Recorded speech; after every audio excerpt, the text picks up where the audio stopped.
Welcome to Headline Wednesday from Dispatch U.S. Military History Magazine, developed by trackpads.com. Today, we go to Trenton, New Jersey, in the American Revolution, for the story of Washington's winter gamble across the Delaware River. A longer version of this feature, with fact sheets and photos, is available in the print edition, on LinkedIn, or by email. Just before dawn on December 26, 1776, Trenton's streets were a churned mix of slush, ice, and half-frozen mud. Wind cut through the town as alarm drums sounded, and Hessian soldiers stumbled from their billets, pulling on boots and coats while trying to find their companies. Their Christmas night had ended with shouted warnings that American troops were entering from the north. At the edge of town, Continental soldiers pushed forward through the storm. They had marched all night after crossing the Delaware River in boats that bucked against drifting ice. Their clothes were soaked, their feet were numb, and sleet crusted their coats. Still, the line kept moving. Cannon were dragged into position at key crossroads, while officers called for silence, order, and steady fire. Near the front rode George Washington, wrapped in a heavy cloak. Hours earlier, he had watched boat after boat fight across the ice-choked river in darkness. Now the crossing was behind him, and the entire operation depended on the next few minutes inside a small New Jersey town. The plan was simple and dangerous. Strike the Hessian garrison before it fully woke, break it quickly, and get away before British reinforcements could react. The men around him had already paid heavily for every mile of retreat. Some had no proper shoes, many had little food, and almost all had seen friends captured, killed, or simply disappear from the ranks. The river crossing was not a dramatic gesture made by a fresh army. It was a desperate movement by a force that had been worn down almost to the edge of disappearance. As Americans surged in from multiple directions, Hessian officers tried to form lines in streets and fields. Musket flashes lit doorways and fences.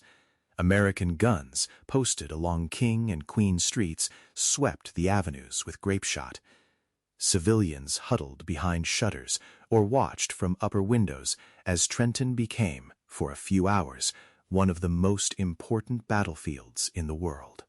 By the time the smoke began to thin, the garrison was collapsing. Some Hessian units tried to rally around their colors. Others ran, halted, or threw down their arms as Americans blocked roads and bridges. For the soaked and exhausted Continentals, this was more than a battlefield success. It was proof that the Revolution had not died in the retreats of 1776. To understand why Trenton mattered, you have to pull back from those icy streets. In the closing months of that year, the American cause was in deep trouble.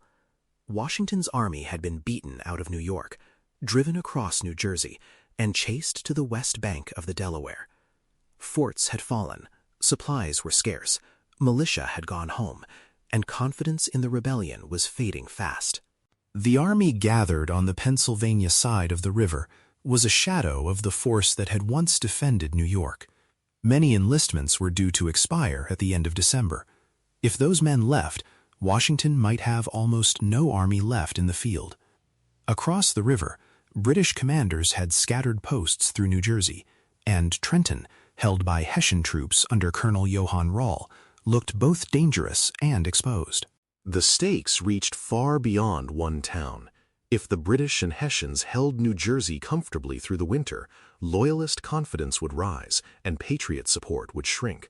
Foreign powers watching from Europe would see a failing rebellion, not a cause worth supporting. A sharp victory, however, could change the mood. It could convince wavering soldiers to stay, rally civilians, and force British commanders to rethink their safe winter quarters. That is why Trenton mattered out of proportion to its size. A garrison post on a road network became a test of whether the Continental Army could still take the initiative. Washington did not need to destroy the British Army. He needed to show soldiers, civilians, Congress, and foreign observers that the rebellion still had a field commander and a field force capable of striking back. Washington was gambling for belief as much as ground. Failure could cost him the army he still had and confirm that the rebellion was collapsing. Success, even on a limited scale, could buy time and carry the revolution into a new year. On Christmas night, that hope rested on tired men, icy boats, and a commander willing to risk what remained. The road to Trenton had been a long retreat. British forces under General William Howe had pushed Washington's troops out of New York through a series of defeats at Brooklyn, Manhattan, and along the Hudson. Each loss meant prisoners, guns, supplies, and morale gone. As the army fell back across New Jersey, headquarters became temporary, and survival replaced offensive ambition. The retreat burned away illusions about a quick war. American columns trudged through mud, while British and Hessian advance guards pressed from behind. Militia units thinned as men returned home. Newspapers carried news of defeat after defeat, and Loyalist voices grew louder in many towns. When the army finally reached the Delaware, it was tired, reduced, and painfully aware of how close it stood to ruin. Washington knew he could not simply wait. The calendar itself was an enemy because enlistments would soon expire. At the same time, the British decision to spread forces into winter posts created an opening. From local sympathizers, patrol reports, and deserters, Washington learned enough about Trenton to see a chance. The Hessians were experienced troops, but they were isolated, overworked by constant alarms, and confident that winter weather protected them. In councils on the Pennsylvania side, Washington and his officers weighed a plan that sounded nearly impossible. They would cross the Delaware at night, march through snow and sleet, and attack before dawn. The operation would test discipline, logistics, and endurance as much as courage. With few better options left, Washington chose the risk. The crossing began on Christmas night. Durham boats and other craft waited along the dark riverbank, while artillery pieces, horses, and soldiers were loaded in freezing wind. Ice floes scraped against the hulls and threatened to jam the crossing. The schedule slipped badly, but Washington would not cancel. Turning back would waste the best chance the army had left. The river itself became the first battlefield of the operation. Before any musket fired at Trenton, the army had to move men, guns, horses, and ammunition across black water filled with moving ice. A capsized boat, a lost cannon, or a broken schedule could have ended the gamble before the enemy ever knew it had begun. By the time the last boats reached New Jersey, the force was hours late. The soldiers still had miles to march over rough roads in a storm. Snow and sleet hid landmarks, coated muskets, and soaked clothing. Some men left bloody footprints where their shoes had failed. Yet the columns held together and kept moving toward Trenton under a heavy winter sky. Washington planned to strike from more than one direction. General Nathaniel Greene's division moved in from the north, while General John Sullivan's men came from another axis. Forward units pushed in enemy pickets before the full alarm could spread. When American artillery reached King and Queen streets, the guns were unlimbered and aimed down the town's main lanes. That artillery placement helped turn the fight. The cannon dominated the streets where Hessian units needed to form or maneuver. Solid shot and grape shot made every attempt to rally costly. American infantry pressed through side streets, yards, and lanes, using fences and buildings to close the distance. Instead of forming clean lines, Hessian officers found their men squeezed by fire from several directions. The guns mattered because they gave the Continentals control over space. In a larger, open battle, Washington's tired infantry might have struggled against trained European formations. Inside Trenton, carefully placed cannon narrowed the fight and punished any attempt by the defenders to organize in the main streets. The terrain, for once, helped the Americans more than it helped their opponents. Colonel Rall tried to regain control. He gathered troops for a counterattack and attempted to push out of town, but messages were delayed, formations were ragged, and American fire was concentrated. Rall was mortally wounded while trying to steady his men. His fall broke the last central thread of the defense. Without him, coordination became even harder.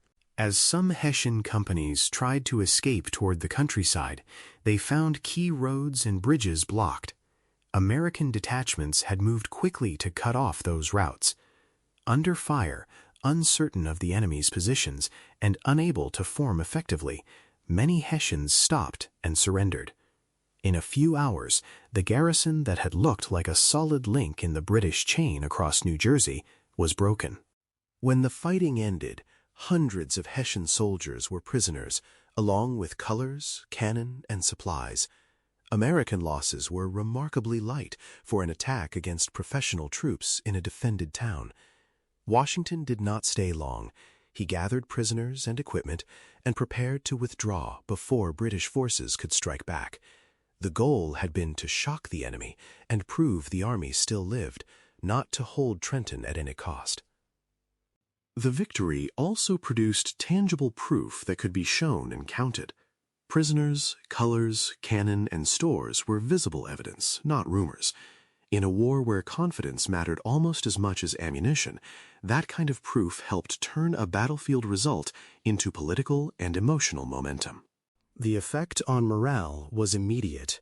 For soldiers who had known almost nothing but retreat, seeing enemy regiments surrender in the snow was a powerful cure for despair. News spread through letters, newspapers, and word of mouth. With enlistments about to expire, Washington used the victory to ask men to stay a little longer. Many did. The British response showed that they understood the blow. They tightened their winter positions and treated the Continental Army with new caution. The victory at Trenton, followed by Princeton, forced the British out of much of inland New Jersey and wrecked the sense that their posts were safe. Washington had changed the story of the campaign. The timing also magnified the victory. Coming at the end of a disastrous year, Trenton gave the Revolution a new story to tell, exactly when desertion and expired enlistments threatened to hollow out the army. Princeton soon added weight to that story, turning one successful raid into a small campaign that forced the British to respect a force they had nearly written off. In the longer view, Trenton helped convince observers at home and abroad that the American cause still had resilience and leadership. It showed that the Continental Army could recover from disaster, use surprise and terrain, and offset weakness with timing and discipline. The lesson is larger than the famous image of boats in the ice. It is the story of an army and commander refusing to let a terrible year become the end of a war.